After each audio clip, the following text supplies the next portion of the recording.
जननायक जनता party, Indian national Lokdal, ये दो पार्टियां ऐसी नजर आई कि हरियाणा में मुंह छुपाती हुई फिर रही हैं। वजह विधानसभा चुनाव में दावा कि सत्ता में काबिज होंगे, सत्ता में इनकी पार्टियां आएंगी, मुख्यमंत्री चेहरा तय कर लिया जाता है। जननायक जनता पार्टी से दुष्यंत चौटाला और इंडियन नेशनल लोकदल की तरफ से अभय चौटाला, लेकिन ऐसा मुमकिन नहीं हो पाया। जनता ने नापसंद दोनों ही पार्टियों को कर दिया, या कहें कि गठबंधन को कर दिया। एक तरफ जननायक जनता पार्टी और आजाद समाज पार्टी का गठबंधन, तो दूसरी तरफ बहुजन समाज पार्टी और इंडियन नेशनल लोकदल का गठबंधन।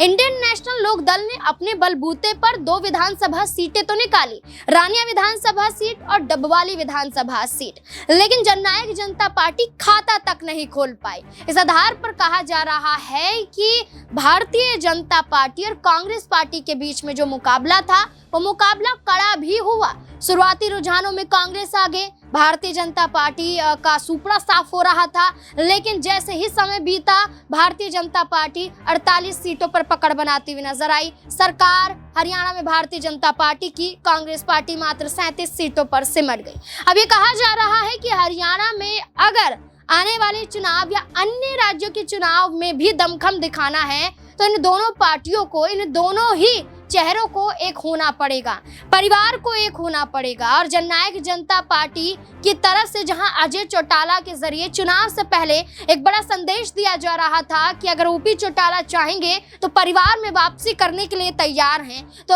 अभय चौटाला के जरिए ये कहा गया था कि नादानियों में दुष्यंत चौटाला और दिग्विजय सिंह चौटाला ने फैसला लिया और भारतीय जनता पार्टी के साथ हाथ मिला लिया। अब दोनों ही तरफ से नरमी वाले तेवर दिखाई जा रहे हैं। तो क्या अभय चौटाला और दुष्यंत चौटाला एक साथ आएंगे?